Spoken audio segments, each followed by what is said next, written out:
हाय, मेरा नाम अभिषेक है और आज से हम लोग ज्योग्राफी की एनसीईआरटी साथ में मिलकर पढ़ेंगे। शुरुआत करने से पहले थोड़ा सा हम यह जान लेते हैं कि एनसीईआरटी हमें क्यों पढ़ना चाहिए और एनसीईआरटी पढ़ने पे हमें इतना जोर क्यों दिया जाता है। दरअसल इसका कारण यह है कि एनसीईआरटी में जो तथ्य और परिभाषाएं दी गई होती हैं वो किसी भी एग्ज़ाम के लिए ज़्यादा ऑथेंटिक मानी जाती हैं, यानी कि किसी भी एग्ज़ाम के लिए वो ज़्यादा प्रमाणित मानी जाती हैं और किसी भी एग्ज़ाम में इसके तथ्यों और परिभाषाओं को वरीयता दी जाती है, यानी कि प्रेफरेंस दिया जाता है। प्रेफरेंस का मतलब होता है, मान लीजिए एनसीईआरटी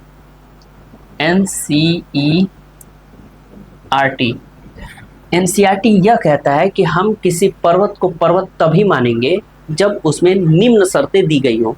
जैसे एग्जाम्पल के तौर पे ले रहे हैं, ठीक है। पर्वत ए, इसकी ऊंचाई यानी कि हाइट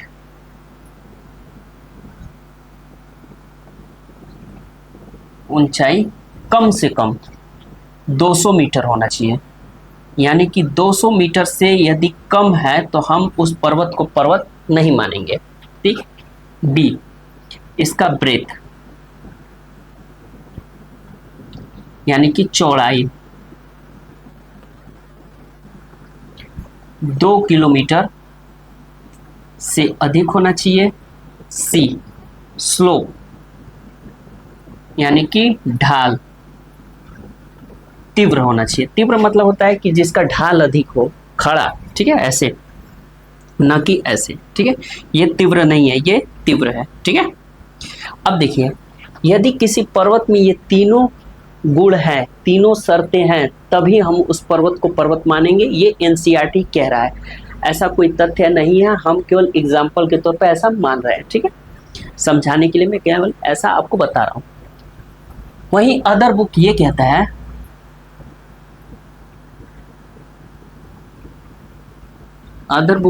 है, कि हम किसी पर्वत को पर्वत तभी मानेंगे जब ए, उसका हाइट 240 मीटर से अधिक हो, बी, उसका ब्रेथ 2 किलोमीटर से अधिक हो, सी, उसका स्लोप तीव्र हो, ठीक है। देखिए, यह भी सही है, यह भी सही है, दोनों तथ्य सही है, लेकिन किसी भी एग्जाम में इसकी तुलना में इसको पहले रखा जाएगा, इसको प्राथमिकता दिया जाएगा। और यदि आप किसी एग्जाम का ऑप्टेटिव पेपर दे रहे हैं और उसके ऑप्शंस में, ऑप्शन ए में एनसीईआरटी का तथ्य और ऑप्शन बी में अदर बुक का तथ्य दिया गया हो, तो आप बेझिझक ए मार के आइए, ठीक है।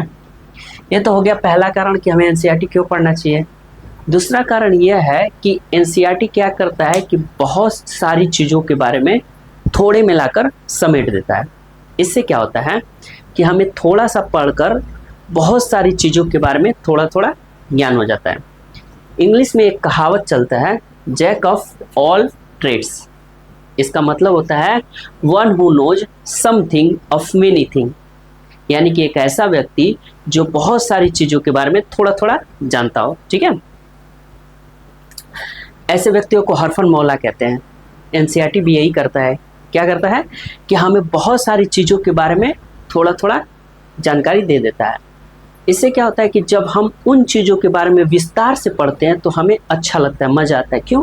क्योंकि हम पहले से उन चीज़ों के बारे में थोड़ा बहुत जानते हैं। और ये बात दैनिक जीवन में भी लागू होता है। हम वही काम करना ज़्यादा पसंद करते हैं या उस व्यक्ति के साथ रहना ज़्यादा पसंद करते हैं या उस व्यक्ति के साथ वैवाहिक जीवन में बंधना ज़्यादा पसंद करते हैं जिसे हम पहले से जानते हैं। तो पहले से जान लेना बहुत लाभदायक होता है और वर्तमान परिस्थितियों को देखते हुए तो ये बात कंपलसरी हो गया है कि पहले से जान लेना किसी व्यक्ति को बहुत ज़रूरी होता है। वहीं मान लीजिए कि फूफा मौसा ने तय कर दिया और किसी व्यक्ति को बिना आप जाने परखे ले आए, केवल 4 मिनट में जानकर, और वो उत्तरी ध्रुव निकला और आप दक्षिणी ध्रुव, बीच में इक्वेटर मजे ले रहा है और किसी दिन ड्रम में पैक हो गए, तो कुछ हद तक तो टटोल लेना ही चाहिए, ठीक है। और ये मैं दोनों पक्षों के लिए कह रहा हूँ, किसी एक पक्ष को नहीं। तो एनसीईआरटी हमें क्या करता है, पहले से जानकारी दे देता है। ठीक है, इसीलिए हमें एनसीईआरटी पढ़ लेना चाहिए। ठीक, अब देखिए हम लोग कक्षा 6 की एनसीईआरटी शुरू करेंगे, जिसका पहला अध्याय है सौरमंडल में पृथ्वी। ठीक है, कक्षा 6 की जो एनसीईआरटी लिखी गई है वो कक्षा 6 के बच्चे के मानसिक स्तर को ध्यान में रखकर लिखा गया है। ठीक है, यानी कि वो कक्षा 6 के बच्चे को लिए लिखा गया है। हम लोग भी बच्चे ही हैं, लेकिन बड़े बच्चे हैं।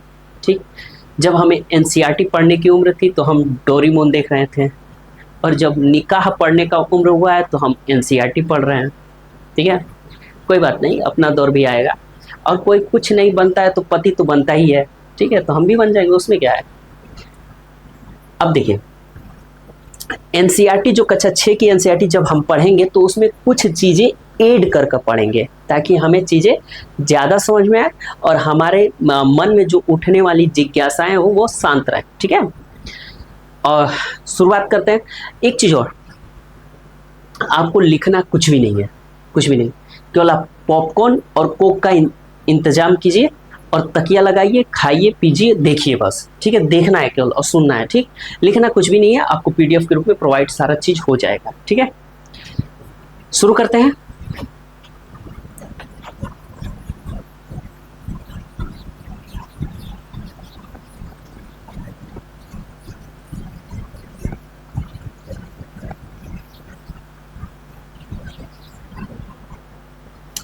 देखिए हमारा अध्याय है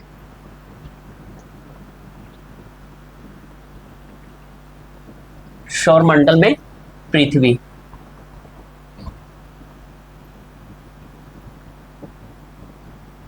ठीक है, अब इसके अंतर्गत हम क्या क्या पढ़ेंगे पहले वो जान लेते हैं। सबसे पहले हम पढ़ेंगे ब्रह्मांड, जिसे यूनिवर्स कहते हैं। ठीक, उसके बाद हम पढ़ेंगे आकाशगंगा,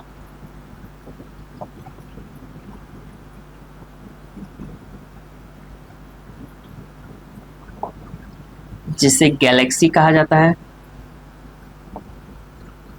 ठीक, इसके बाद हम पढ़ेंगे सौर मंडल, जिसे सोलर सिस्टम कहा जाता है।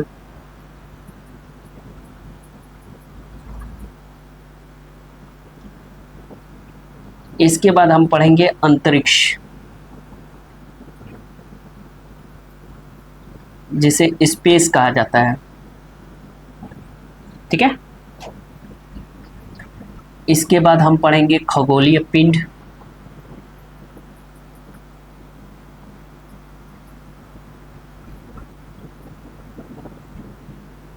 सेलेसियल बॉडीज,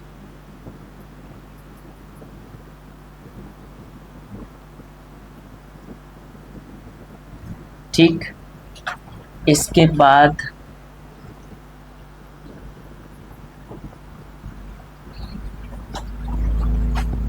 तारे यानी कि स्टार्स,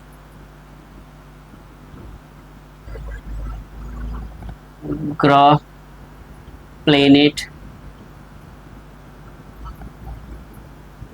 उपग्रह, सैटेलाइट,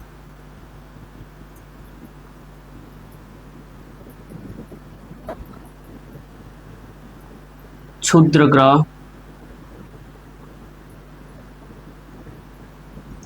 एस्टेरॉइड,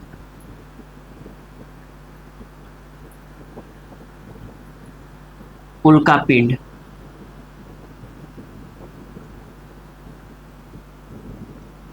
उल्कापिंड, मीटियोरॉइड।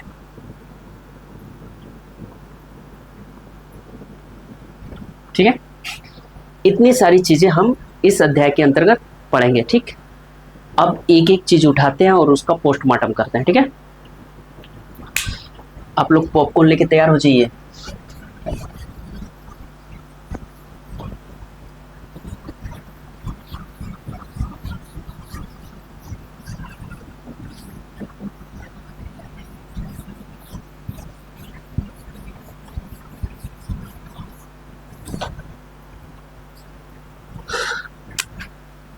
अब अब हम देखते हैं सबसे पहला ब्रह्मांड,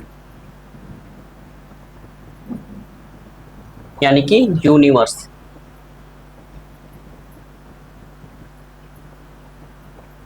ठीक है, दो तीन बातें हम सीखते हैं यूनिवर्स के अंतर्गत। देखिए, यूनिवर्स का मतलब होता है सब कुछ, सब कुछ, एवरीथिंग। सब कुछ का मतलब होता है कि जितनी चीजें हमें दिख रही हैं, चांद, तारे, आसमान, जो भी जितनी चीजें हमें दिख रही हैं वो भी, और जो नहीं दिख रहा है वो भी, सारा ब्रह्मांड के अंतर्गत आता है। ठीक है, ब्रह्मांड क्या होता है? सबसे बड़ा होता है। ब्रह्मांड सबसे बड़ा होता है, सबसे बड़ा। ब्रह्मांड से बड़ा कुछ भी नहीं है। ठीक है, ब्रह्मांड सबसे बड़ा है। ठीक, तीसरी बात, ब्रह्मांड असंख्य आकाशगंगाओं के मिलने से बना है। असंख्य आकाशगंगाएं,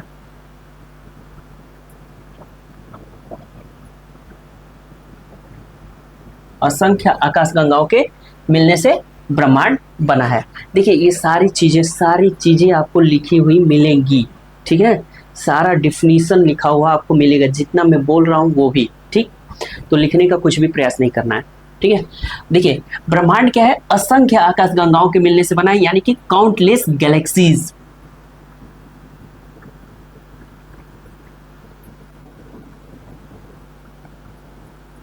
काउंटलेस गैलेक्सीज के मिलने से ब्रह्मांड का निर्माण हुआ है। ठीक, अब ये जो असंख्य आकाशगंगाएं हैं, इन आकाशगंगाओं का हम कुछ नाम दे देते हैं, अपनी तरफ से कुछ नाम दे देते हैं। ठीक है, तो एक मैं नाम बताऊंगा, बाकी आप लोगों को बताना है।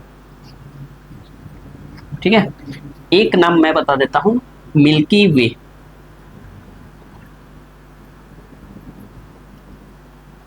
मिल्की वे,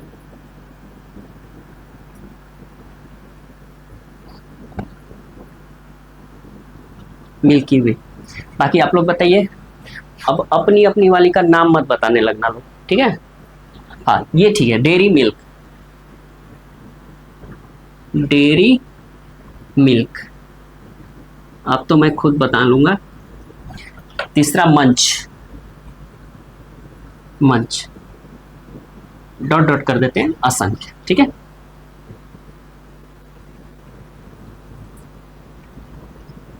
ठीक, यानी कि मिल्की वे, डेयरी मिल्क, मंच, ऐसी असंख्य आकाशगंगाओं के मिलने से क्या बना है? हमारा ब्रह्मांड, यूनिवर्स बना है। ठीक है, अब ये देखिए, ये जो एक एक आकाशगंगाएं हैं, जैसे ये मिल्की वे हो गया, ये डेयरी मिल्क हो गया, ये मंच हो गया, ये अब अरबों तारों के मिलने से बना है। ठीक है, बिलियंस ऑफ स्टार्स, अरबों तारों, अरबों तारों, बिलियंस ऑफ स्टार्स।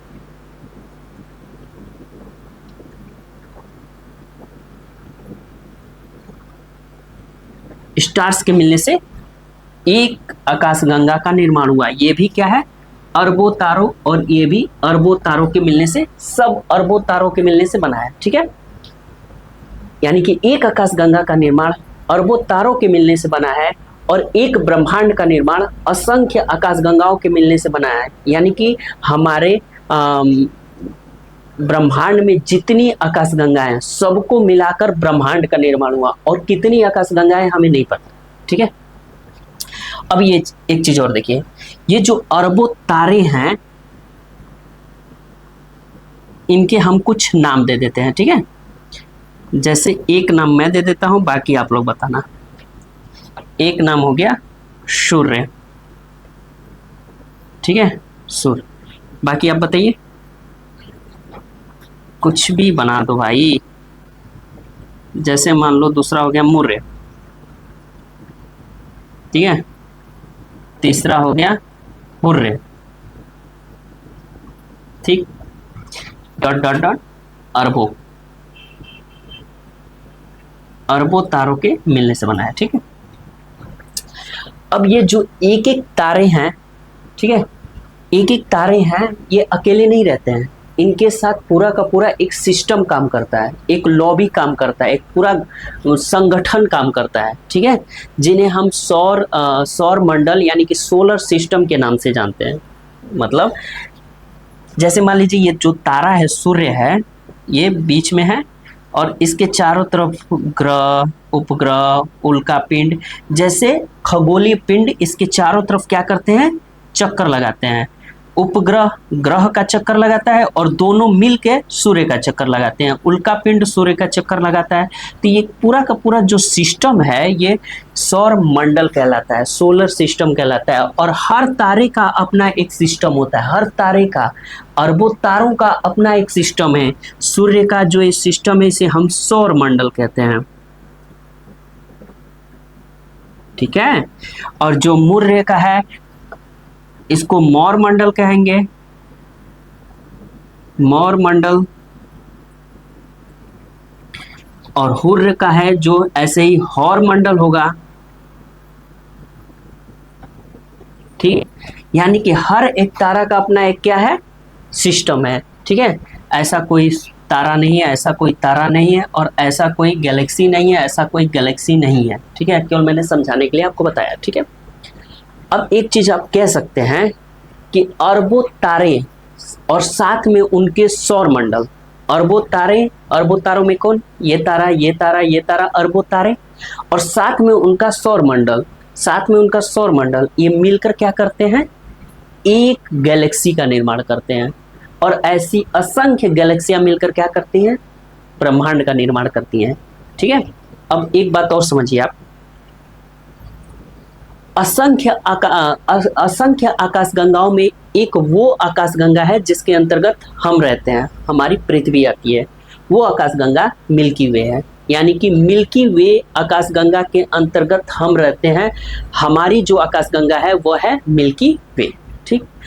अब ये मिल्की वे क्या है, अरबों तारों से मिलकर बना है, ठीक। इस अरबों तारों में सबसे जो नजदीक का तारा है, जो पृथ्वी के सबसे नजदीक का तारा है वो है सूर्य, ठीक है। यानी कि सूर्य के सौर मंडल में हमारा जो पृथ्वी है वो रहता है। और पृथ्वी को जो सूर्य की जो रोशनी प्राप्त होती है, पृथ्वी को जो ऊर्जा प्राप्त होती है वो सूर्य से ही प्राप्त होती है, क्योंकि ये हमारे सबसे नजदीक का तारा है, ठीक है। और इसी से हमें रोशनी प्राप्त होती है, इसी से हमें एनर्जी प्राप्त होती है, ठीक। इतनी बातें क्लियर है, ठीक। अब आगे चलें।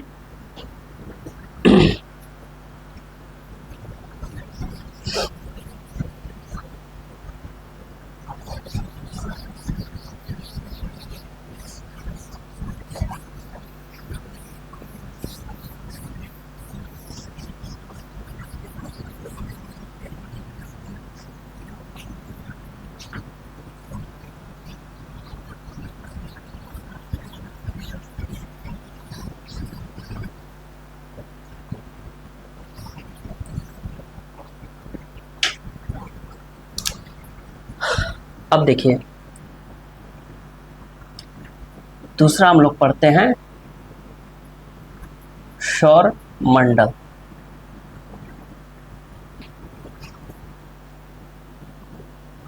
हमने ब्रह्मांड और गैलेक्सीज देख ली, ठीक है, दो चीजें हमने देख ली। अब तीसरा सौर मंडल यानी कि सोलर सिस्टम,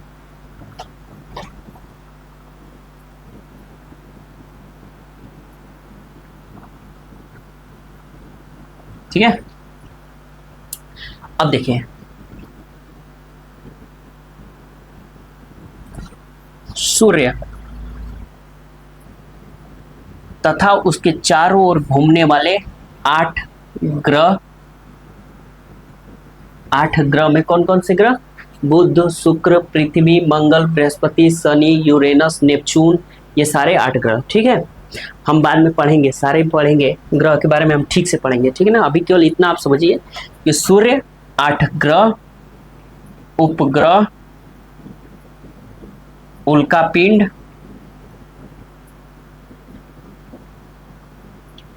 इत्यादि इत्यादि मिलकर सौर मंडल का निर्माण करते हैं। मतलब ये हमारा सूर्य है, ठीक है।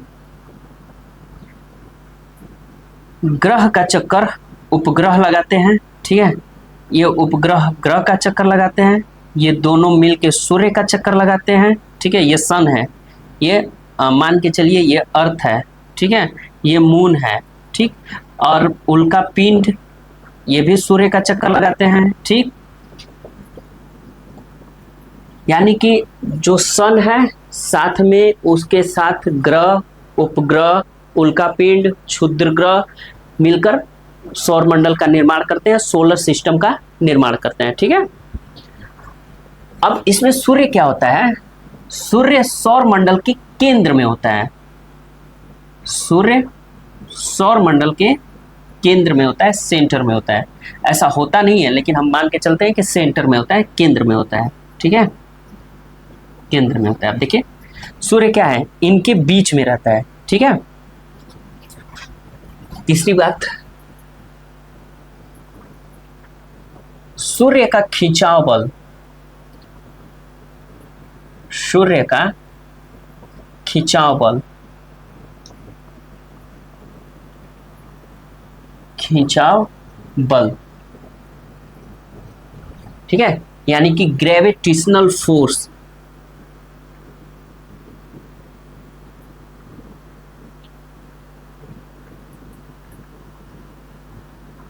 फोर्स, इसी को गुरुत्वाकर्षण बल,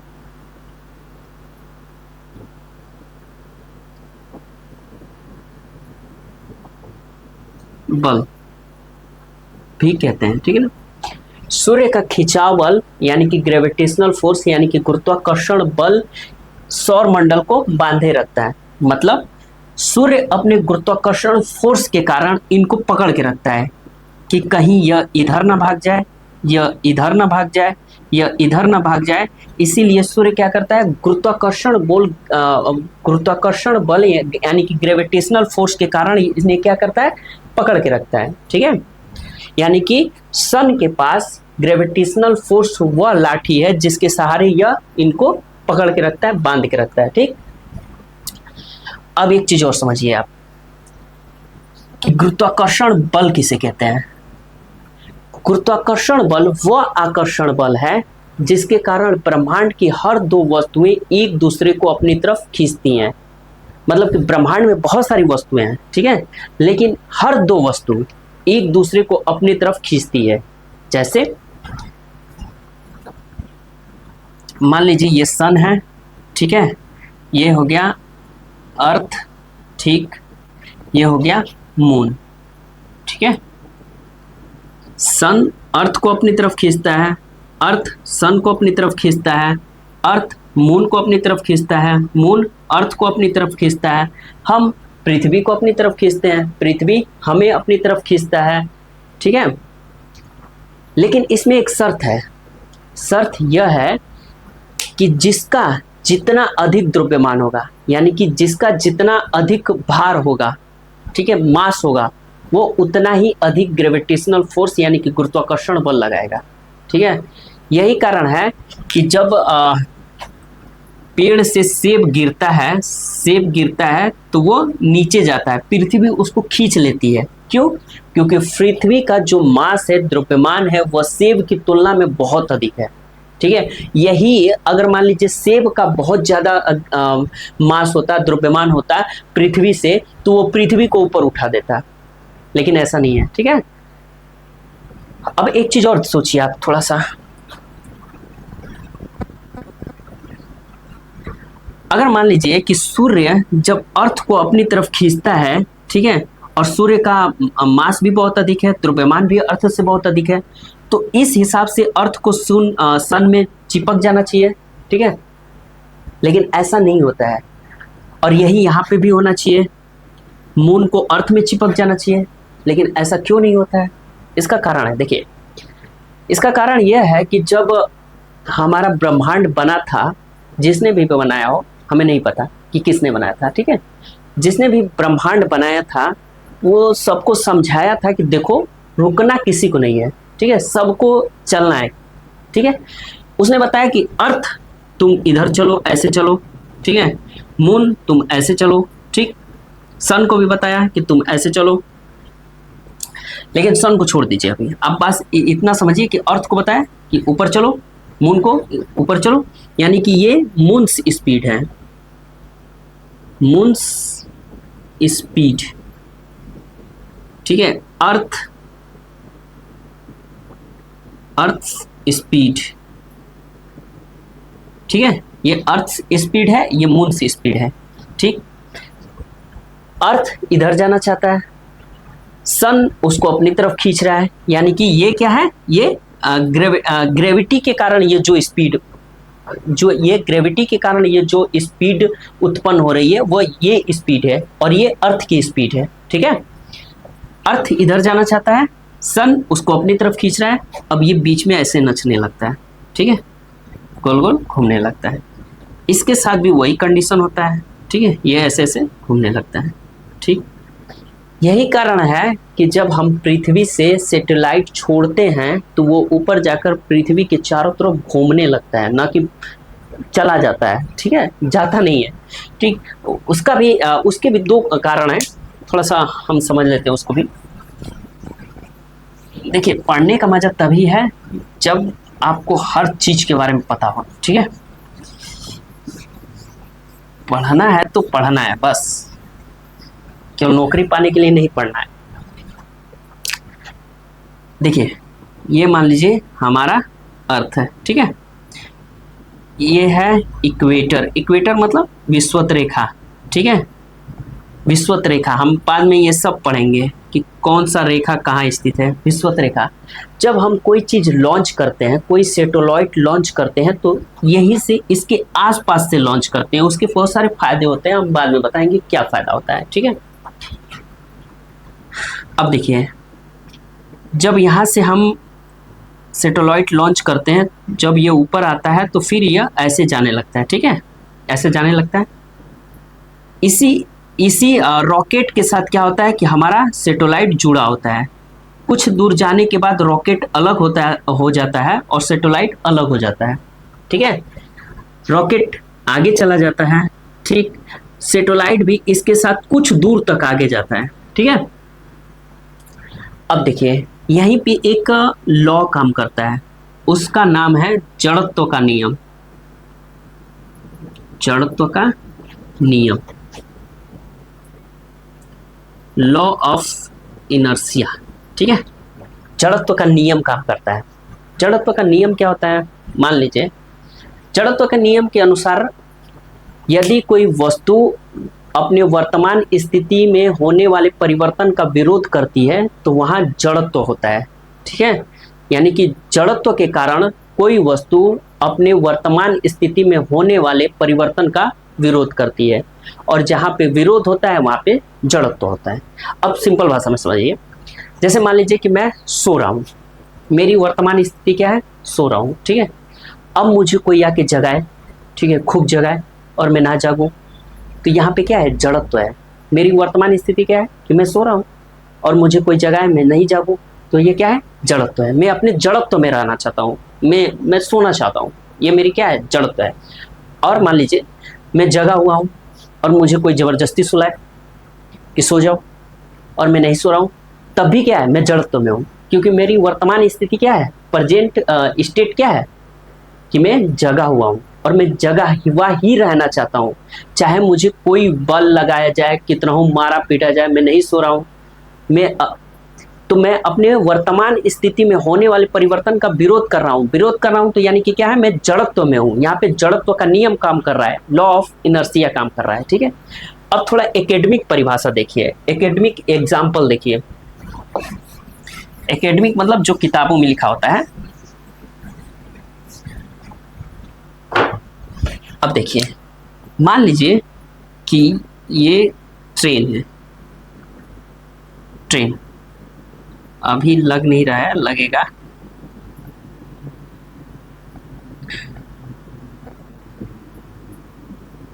ये क्या हो गया, अभी भी नहीं लग रहा है, कोई बात नहीं, ठीक है। मान लीजिए ट्रेन है, ठीक, और इसके ऊपर कोई व्यक्ति है, कौन है, शाहरुख खान है, ठीक है। चल छैया छैया छैया, ठीक, शाहरुख खान, ठीक है। ट्रेन चल रही है, आगे मूव कर रही है। अब इस ट्रेन के साथ ये पाँव भी लगा हुआ है, ठीक है, यानी कि ये जब ट्रेन चलेगी तो ये पाँव भी आगे चलेगा, मूव होगा, और पाँव के साथ पूरी बॉडी लगी हुई है, यानी कि पूरी की पूरी बॉडी क्या होगी, आगे जाएगी, मूविंग स्टेट में होगी, ठीक है। लेकिन कुछ देर जाने के बाद ड्राइवर साहब गाड़ी रोक देते हैं, झटका से ब्रेक मारते हैं, खजाक से डिस्क ब्रेक, ठीक। अब देखिए हमारी बॉडी क्या है, मूव कर रही है, हमारा जो वर्तमान स्थिति है वो कैसी है, मूविंग अवस्था में है, चल रहा है, गतिमान अवस्था में है, ठीक है। यानी कि हमारी जो वर्तमान शरीर का स्टेट है, जो अवस्था है वो क्या है, मूविंग है, मोशन में है, गति में है, ठीक है। ड्राइवर साहब ब्रेक मार दिए, खचाक से ट्रेन रुक गई। जब ट्रेन रुकेगी तो ये पाँव को भी रोक देगा, ठीक है, और जब पाँव रुकेगा तो हमारी पूरी बॉडी को रोकने का प्रयास करेगा, ठीक, और हमारी बॉडी क्या है, रुकेगी नहीं, वो आगे गिर जाएगी, आगे बढ़ेगी, और इसी बढ़ने को, इसी जबरदस्ती को कहा जाता है लॉ ऑफ इनर्शिया, जड़त्व का नियम, ठीक है। हमारी बॉडी रुकेगी ही नहीं, जबरदस्ती आगे जाएगी, और आगे जब नहीं जा पाती है तो गिर जाती है, इसी को लॉ ऑफ इनर्शिया कहते हैं, इसी जबरदस्ती को लॉ ऑफ इनर्शिया कहते हैं, ठीक है। एक और समझिए कि मान लीजिए ये ट्रेन रुकी हुई है, स्टॉप है, ठीक है, स्टॉप, ठीक, यहाँ पे बोर्ड लगा है, स्टॉप में है, ठीक है। और इसके साथ इस पे शाहरुख खान खड़ा है। जब शाहरुख खान खड़ा है तो इसका पाँव क्या है, इसके साथ लगा हुआ है, तो पाँव भी रुका हुआ है, बॉडी भी रुकी हुई है, यानी कि बॉडी उसकी क्या है, रेस्ट स्टेट में है, यानी कि विरामा अवस्था में है, रुका हुआ है, ठीक है, गतिमान नहीं है, ठीक है। ड्राइवर साहब अब क्या करते हैं कि अचानक गाड़ी को स्टार्ट करते हैं और आगे लेके जाते हैं, अचानक खचाक से, ठीक है। अब जब ये गाड़ी आगे जाएगी, यानी कि ट्रेन जब आगे जाएगी तो ये इसके साथ ये पाँव भी लगा हुआ है, ये भी आगे जाएगा, और जब पाँव आगे लगा हुआ है, पाँव आगे जाएगा तो इसके साथ बॉडी भी लगा हुआ है, तो बॉडी भी जाएगा, ठीक। जब गाड़ी आगे जाएगी तो पाँव क्या है, ट्रेन में सटा हुआ है, तो पाँव भी आगे जाएगा, जब पाँव जाएगा तो बॉडी भी जाने का प्रयास करेगा, ठीक। लेकिन हमारी बॉडी आगे नहीं जाएगी, वो क्या करेगी, आगे जाने का विरोध करेगी, ठीक है। और विरोध करने के कारण यह क्या करता है, पीछे गिर जाता है, क्योंकि हमारी बॉडी आगे नहीं जाता है, पाँव आगे चला जाता है, बॉडी वहीं का वहीं रह जाता है, और बॉडी में नीचे गिर जाता है, ठीक है। देखिए ये पाँव क्या है, पाँव तो आगे बढ़ जाएगा ना, लेकिन बॉडी क्या है, ये मान लीजिए कि ये हमारा बॉडी है, ठीक है। ये पाँव तो यहाँ से आगे चला जाएगा, लेकिन बॉडी क्या होता है, बॉडी ये यहीं पे क्या होती है, गिर जाती है, बॉडी आगे नहीं जाती है, बॉडी आगे जाने का विरोध करती है, ठीक है। और इसी जबरदस्ती को क्या कहा जाता है, लॉ ऑफ इनर्शिया, इसी विरोध को लॉ ऑफ इनर्शिया, जड़त्व का नियम कहता है, ठीक है। जड़त्व का नियम ये कहता है कि जब कोई वस्तु अपनी वर्तमान स्थिति में होने वाली परिवर्तन का विरोध करती है तो वहां पे जड़त्व होता है, जड़त्व का नियम होता है, ठीक है। ट्रेन आगे जाएगी, झटके से जब स्टार्ट होगी और आगे जाएगी तो हम पीछे गिरेंगे, और जब ड्राइवर साहब ब्रेक मारेंगे तो हम आगे गिरेंगे, ठीक है। अब देखिए एक चीज और मैं क्या समझाना चाहता था, देखिए मैं समझाना ये चाहता था, ये दोनों क्या थे, सटे हुए थे, ठीक है, और दोनों आगे मूव कर रहे थे, ठीक है, मूव कर रहे थे। मूव करने की वजह से ये जब ये अलग होते हैं और ये रॉकेट आगे चला जाता है, ठीक है। जब रॉकेट आगे जाएगा और इससे लगा हुआ था तो ये सैटेलाइट भी कुछ दूर तक आगे जाएगा, ठीक है, कुछ दूर तक ये क्या होगा, आगे जाएगा। क्यों, क्योंकि दोनों क्या था, चिपका हुआ था, आगे जाएगा। जैसे मान लीजिए कि जब हम ट्रेन से उतरते हैं, चलती हुई ट्रेन से, ठीक है, जब चलती हुई ट्रेन से हम उतरते हैं तो एक बाइक हम कूद के खड़े थोड़ी हो जाते हैं कि उतर के खड़े हो गए, ऐसा नहीं, बहुत भयंकर चोट लगती है तो प्रयास भी मत करना, ठीक है।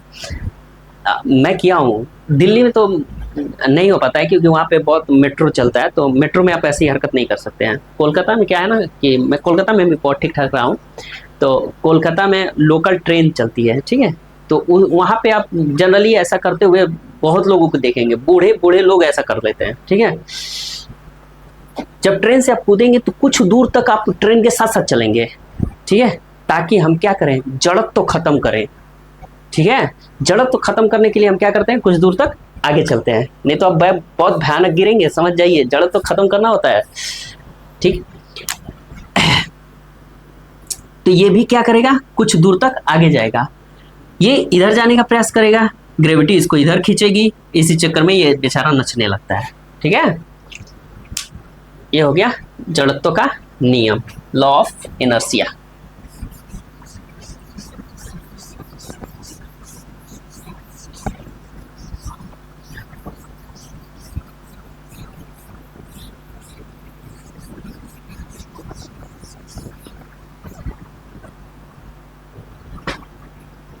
अब देखिए, ये तो हो गया गुरुत्वाकर्षण बल।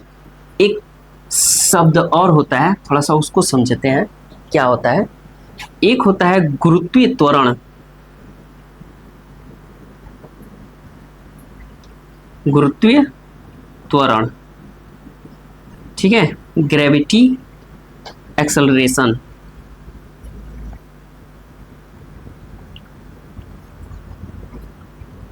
ग्रेविटेशनल एक्सेलरेशन, ठीक है। अब देखिए, गुरुत्वीय त्वरण को समझने के लिए हमें समझना होगा त्वरण, त्वरण एक्सेलरेशन।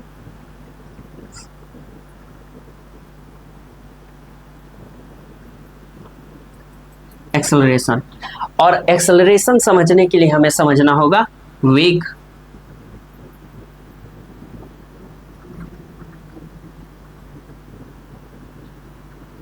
ठीक है, वेलोसिटी। और वेग समझने के लिए हमें समझना होगा चाल, स्पीड।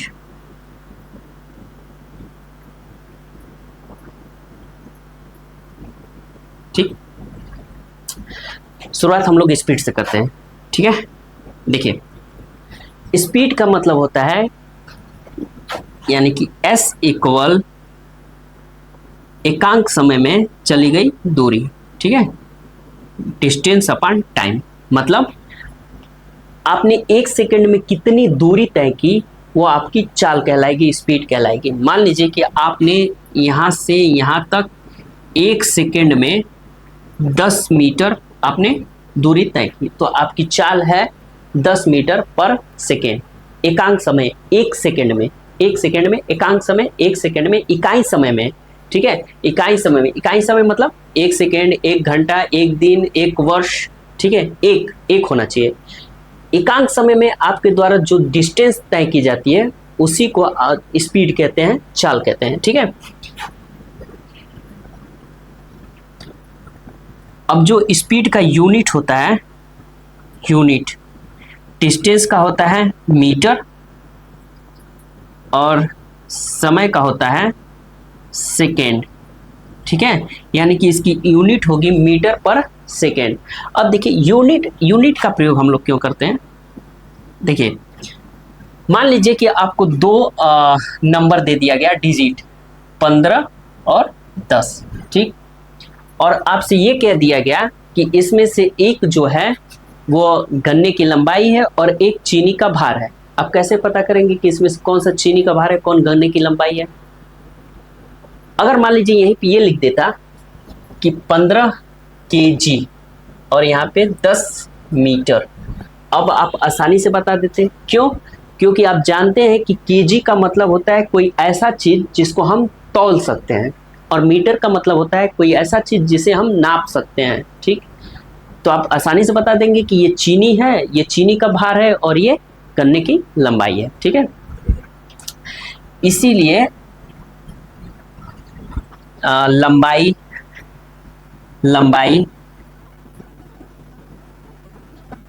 जिसे दूरी भी कहते हैं, भार जिसे द्रव्यमान भी कहते हैं, और समय, इन तीनों को नापने की 4 पद्धतियां हैं। समय, इन तीनों को नापने की क्या है, 4 पद्धतियां हैं। थोड़ा सा मैं बता देता हूं। इनको हम 4 तरीके से नाप सकते हैं। पहला CGS, दूसरा MKS, तीसरा FPS, चौथा SI। ठीक है। CGS पद्धति में हम लंबाई को सेंटीमीटर में, भार को हम ग्राम में और समय को हम सेकेंड में मापते हैं। ठीक है। MKS पद्धति में हम लंबाई को मीटर में, द्रव्यमान को हम केजी में और समय को हम सेकेंड में। ठीक है, ये भी सेकेंड है। FPS में लंबाई को हम फुट में, भार को हम पाउंड में और समय को हम सेकेंड में। ठीक है। SI पद्धति में हम लंबाई को मीटर में, भार को हम केजी में और समय को हम सेकेंड में मापते हैं। ठीक है। ये है पद्धतियाँ जिसमें हम लंबाई, भार और समय को मापते हैं। ठीक है। अब हम जहाँ भी प्रयोग करेंगे वो SI पद्धति यूज करेंगे। ठीक है, जहाँ भी यूज करेंगे। ठीक, अब थोड़ा सा समझिए जो मैं समझाना चाहता था।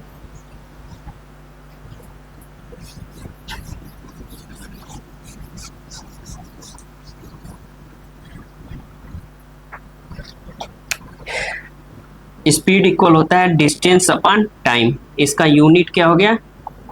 यूनिट हो गया मीटर पर सेकेंड। ठीक है। अब देखिए वेग क्या होता है? वेग भी चाल ही होता है। मतलब कि आपने एकांक समय में कितनी दूरी तय की, वो भी क्या कहलाता है? वेग ही कहलाता है। लेकिन वेग में क्या होता है कि आपको डायरेक्शन बताना पड़ता है कि आपने जो चला है वो किस दिशा में चला, नॉर्थ, साउथ, ईस्ट, वेस्ट, किस दिशा में। मतलब कि ये भी चाल है, ये भी चाल है, लेकिन इस वाले चाल के साथ आपको डायरेक्शन बताना जरूरी होता है। ठीक है। वेलोसिटी भी इक्वल होता है डिस्प्लेसमेंट अपॉन टाइम। ठीक, डिस्प्लेसमेंट अपॉन टाइम। डिस्प्लेसमेंट का मतलब क्या होता है? देखिए दूरी क्या होता है? दूरी होता है कि मान लीजिए आपने यहाँ से यहाँ चली, फिर यहाँ से यहाँ चलें, फिर यहाँ से यहाँ चलें। ठीक है। ठीक, यहाँ 10 मीटर आपने चला, ये 5 मीटर आपने चला और यहाँ पे 10 मीटर आपने चला। ठीक है, टोटल आपने 25 मीटर चला। तो ये क्या हो गई? जो दूरी हो गया, ठीक है, दूरी क्या हो गया आपका? 25 मीटर। ठीक, लेकिन विस्थापन क्या होगा आपका? डिस्प्लेसमेंट क्या होगा? विस्थापन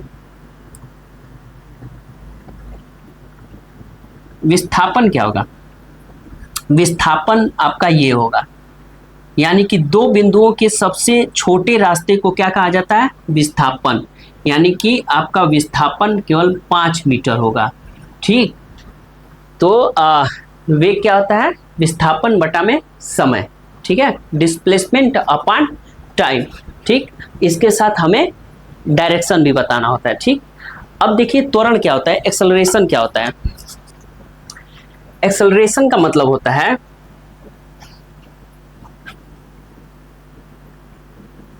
A equal V upon T. मतलब एकांक समय में आपके चाल में होने वाले परिवर्तन को, एकांक समय में आपके वेग में होने वाले परिवर्तन को एक्सेलरेशन यानी कि त्वरण कहते हैं। मतलब कि हर एक सेकंड में आपके चाल में जो परिवर्तन हो रहा है, ठीक है, उसी को त्वरण कहते हैं। जैसे मान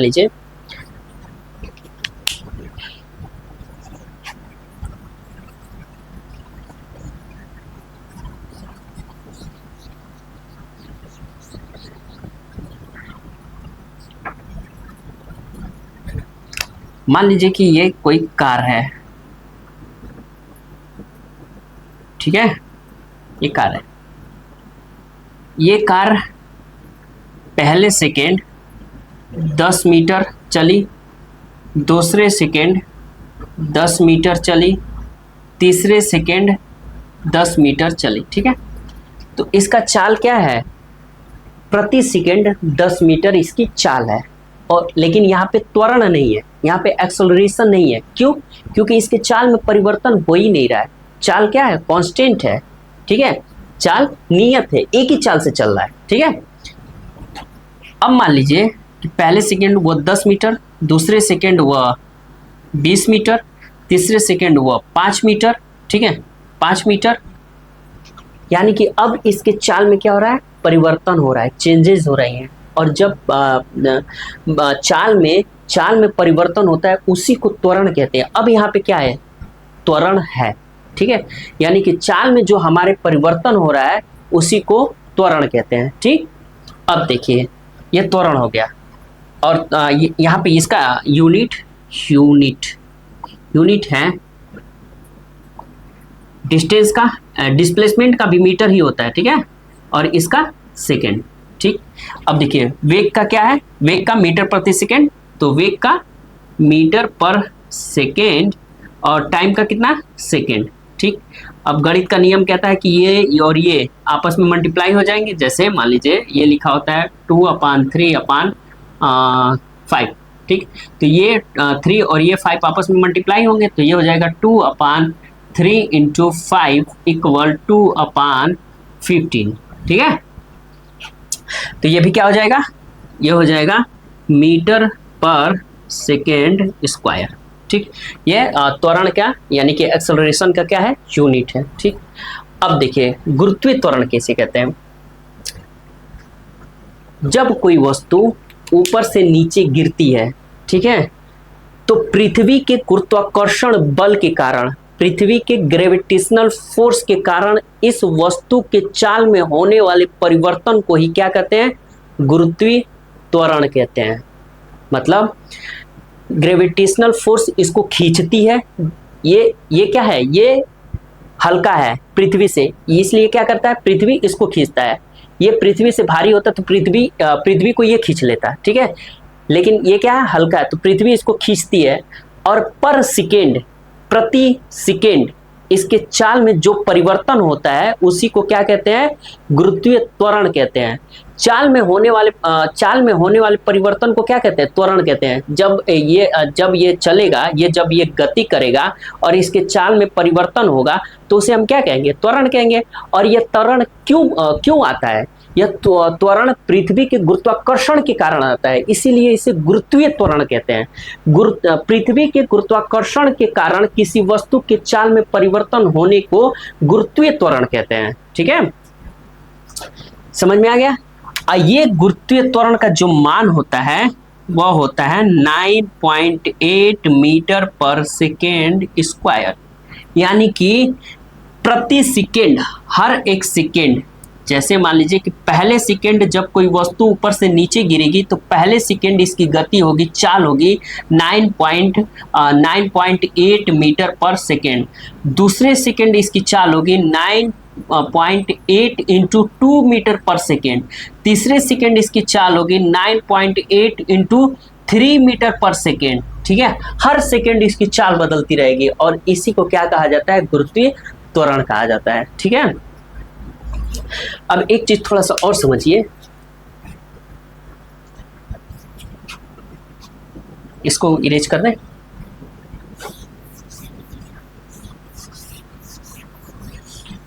ग्रेविटी की बात हो और न्यूटन साहब की बात ना करें, ये तो उनकी आत्मा को व्याकुल करने वाली बात है। तो उनकी आत्मा व्याकुल ना हो इसलिए उनके बारे में भी थोड़ा सा बात कर लेते हैं।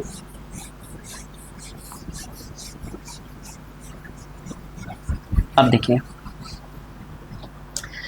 न्यूटन साहब ने एक फार्मूला दिया था, वो क्या था, F = G(m)(r²),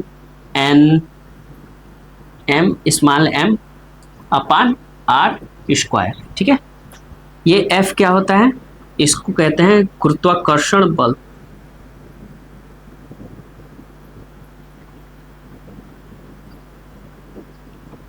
गुरुत्वाकर्षण बल, ठीक है। ये जो है G, इसको कहते हैं गुरुत्वाकर्षण नियतांक।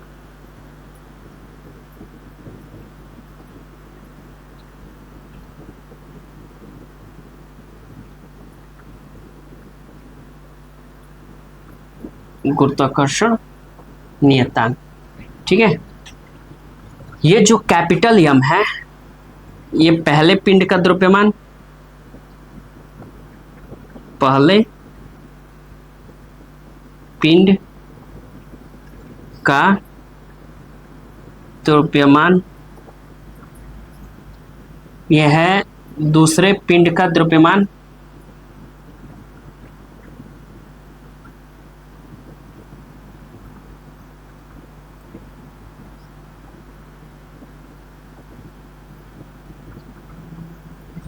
ठीक है।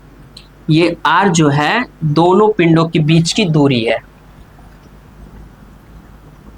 दोनों पिंडों के बीच की दूरी।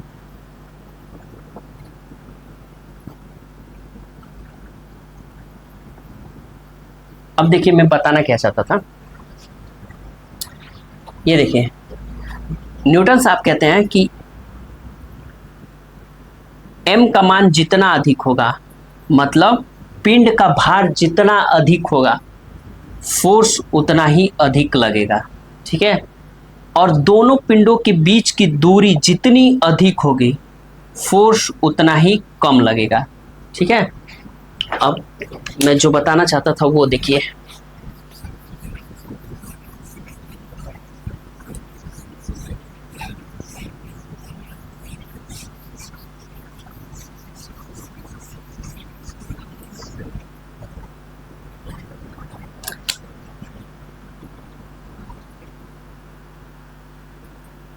ये मान लीजिए हम लोग की पृथ्वी है, ठीक है। पृथ्वी की ये वाली जो त्रिज्या है, ये वाली, इसकी लंबाई है 6378 किलोमीटर, ठीक है। और ये वाली जो लंबाई है वो है 6357 किलोमीटर, ठीक है। अब मान लीजिए यहाँ से कोई वस्तु हम पृथ्वी पर गिरा रहे हैं 100 किलोमीटर की ऊंचाई से, ठीक है। यहाँ से यहाँ तक की दूरी कितनी है? 100 किलोमीटर, 100 किलोमीटर्स, ठीक है। और एक वस्तु यहाँ से गिराई जाती है, इनके बीच की दूरी भी कितनी है? 100 किलोमीटर्स, ठीक है, यहाँ से गिराई जाती है, ठीक। अब देखिए ये टोटल जो यहाँ से यहाँ तक की दूरी है वो कितनी है? 6357 प्लस 100, ठीक। यानी कि ये कितना हो जाएगा? ये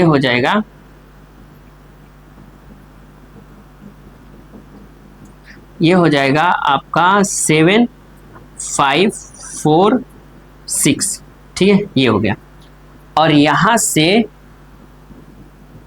यहाँ तक की बीच की दूरी है 6378 प्लस 100, यानी कि ये हो जाएगा 8746, ठीक है।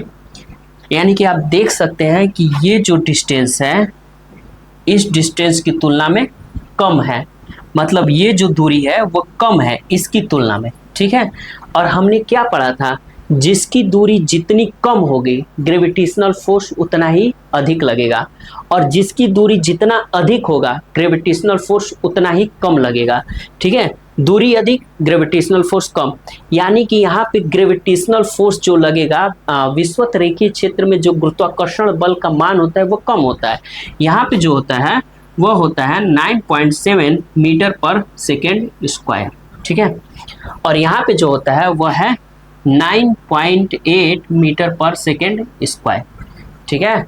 यही कारण है कि हम जब सैटेलाइट छोड़ते हैं तो वो यहाँ से छोड़ते हैं, न कि यहाँ से। क्यों? क्योंकि यहाँ से जब छोड़ेंगे तो ग्रेविटेशनल फोर्स कम लगेगा, और जब कम लगेगा, अब मान लीजिए कि किसी को बहुत जोर से पकड़ के खींच रहे हैं और वो ऊपर जाना चाह रहा है, ठीक है, तो उसको ऊपर जाने के लिए क्या होगा? ज़्यादा ताकत लगाना पड़ेगा, ठीक है। जब आप उसको जोर से खींच रहे हैं और वो भी ऊपर खींच रहा है तो वो ऊपर जाने के लिए ज़्यादा ताकत लगाना पड़ेगा, और यदि आप उसको हल्का खींचेंगे तो उसको ऊपर जाने के लिए कम ताकत लगाना पड़ेगा। यहाँ से जब आप छोड़ेंगे यहाँ से, तो यहाँ पे ग्रेविटेशनल फोर्स अधिक है, वो बहुत जोर से खींचती है पृथ्वी उसको, और तो रॉकेट को ऊपर जाने में ज़्यादा एनर्जी चाहिए, ठीक है। और जब यहाँ से छोड़ेंगे आप तो यहाँ पे क्या होता है? ग्रेविटेशनल फोर्स कम लगता है, पृथ्वी ज़्यादा तेज नहीं खींचती है, तो रॉकेट को जाने के लिए कम एनर्जी की जरूरत होगी और वो आसानी से ऊपर चला जाएगा, ठीक है। ये चीज़ हो गया। चलिए अब हम कुछ और जान लेते हैं।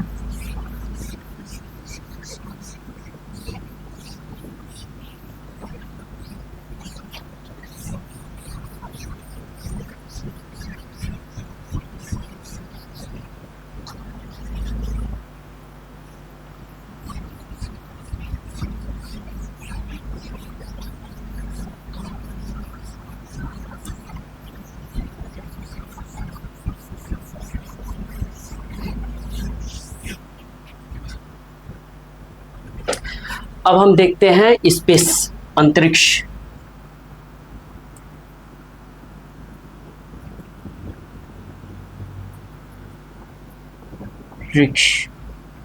अंतरिक्ष, स्पेस, ठीक है।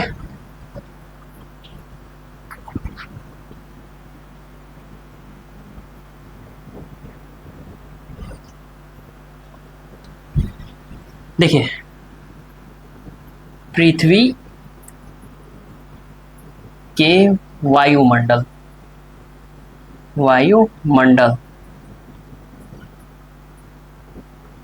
के बाहर का खाली स्थान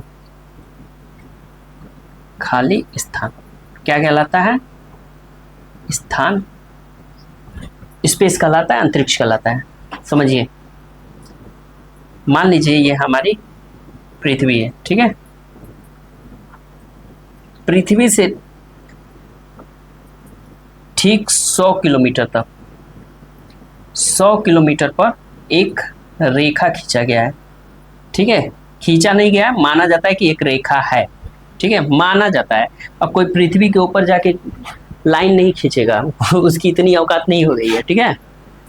तो माना जाता है कि एक रेखा है, ठीक, जिसे हम कारमन रेखा कहा जाता है, इसे हम कारमन रेखा कहते हैं, ठीक है। देखिए, जो पृथ्वी का वायुमंडल है उसका 99% से अधिक का भाग इसी कारमन रेखा के अंदर रहता है, ठीक है। हालांकि पृथ्वी का जो वायुमंडल है वो 10,000 किलोमीटर तक है, लेकिन 100 किलोमीटर के बाद वो मतलब नगण्य होता है, ठीक है, लगभग नहीं रहता है, ठीक।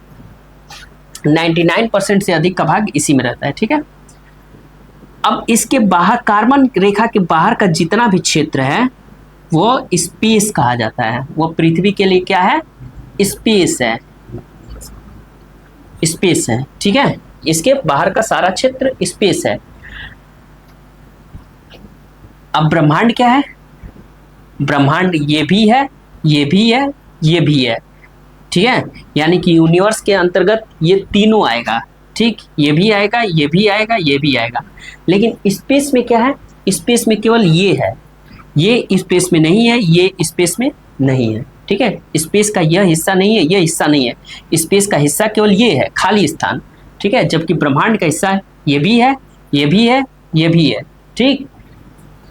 अब थोड़ा सा और समझिए, मान लीजिए कि ये पृथ्वी है, ये चंद्रमा है, ठीक है। पृथ्वी और चंद्रमा के बीच का ये जो खाली स्थान है ये क्या कहलाता है? स्पेस कहलाएगा। यानी कि स्पेस का मतलब होता है कि ब्रह्मांड में पाए जाने वाले खाली स्थान को स्पेस कहते हैं, ठीक है। यानी कि स्पेस के अंतर्गत ये नहीं आएगा, स्पेस के अंतर्गत ये नहीं आएगा। स्पेस में क्या आएगा? केवल खाली स्थान आएगा। स्पेस, देखिए, ये स्पेस में ही मौजूद है, मतलब चांद और ये सूर्य, ग्रह, उपग्रह, जितने भी सारी चीजें हैं वो स्पेस में ही हैं, लेकिन वो स्पेस का हिस्सा नहीं है। पृथ्वी क्या है? पृथ्वी, देखिए, पृथ्वी स्पेस का हिस्सा नहीं है। कैसे? क्योंकि ये जो स्थान है वो ब्रह्मांड का स्थान है, ठीक है। यह ब्रह्मांड के अंतर्गत आता है, न कि स्पेस के अंतर्गत आता है, ठीक। जैसे मानिए, आप थोड़ा सा सिंपल भाषा में समझिए। मान लीजिए ये जो कमरा है, ठीक है, ये कमरे के ठीक बाहर बरामदा, किचन, दूसरा रूम, ठीक है, बाथरूम, ये सब क्या है? मेरे पिताजी का है, ठीक। और मेरे दादाजी का जो हिस्सा है वो तो सारा है ही, ये कमरा भी क्या है? मेरे दादाजी का है। यानी कि मैं ये कह सकता हूँ कि मैं अपने दादाजी के हिस्से में हूँ, न कि पिताजी के हिस्से में, ठीक है। तो ब्रह्मांड क्या है? दादाजी हैं। ब्रह्मांड के अंतर्गत ये भी आएगा, ये भी आएगा, ये भी आएगा, ये भी आएगा, ये भी आएगा, ठीक है, ठीक। यानी कि पृथ्वी ये कह सकती है कि मैं क्या हूँ? ब्रह्मांड के अंतर्गत हूँ, स्पेस के अंतर्गत नहीं, क्योंकि स्पेस का जो एरिया है वो यहाँ से शुरू होता है, ना कि इसके अंदर से, ठीक है। तो जो पृथ्वी है वो ब्रह्मांड में है, स्पेस में नहीं है, ठीक। ये चांद, ग्रह, उपग्रह, सूर्य, तारे, ये स्पेस में होते हैं, लेकिन ये स्पेस का हिस्सा नहीं होते हैं, जैसे समझिए, ब्रह्मांड, ब्रह्मांड इक्वल क्या होगा, स्पेस प्लस खगोलीय पिंड, खगोलीय पिंड, सेलेसियल बॉडीज। ठीक है, ब्रह्मांड में क्या आएगा, स्पेस भी आएगा, खगोलीय पिंड भी आएगा।